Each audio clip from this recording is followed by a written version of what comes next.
According to the law, what should happen now is that after these procedures are to be followed, then the CEC should publicly announce and notify the ministry and the local assembly whether this 20% threshold was reached or not. In case it did, then the Ministry of Local Self-Governance will instruct CEC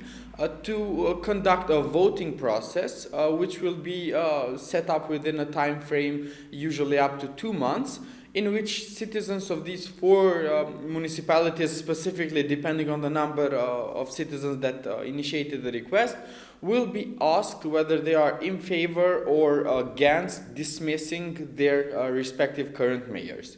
If more than 50% of the eligible voters go out and vote in favor, then the President of Kosovo should announce new extraordinary elections, which will be held within 30 to 45 days after this,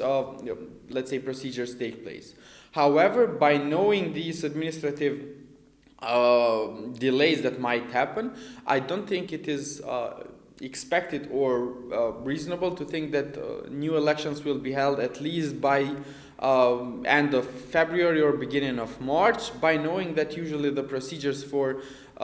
this type of voting might take place. So we'll have to determine whether there is going to be out of country voting for this process, or if it is going to be located only in these municipalities, conditional voting and everything else. And afterwards, there should be also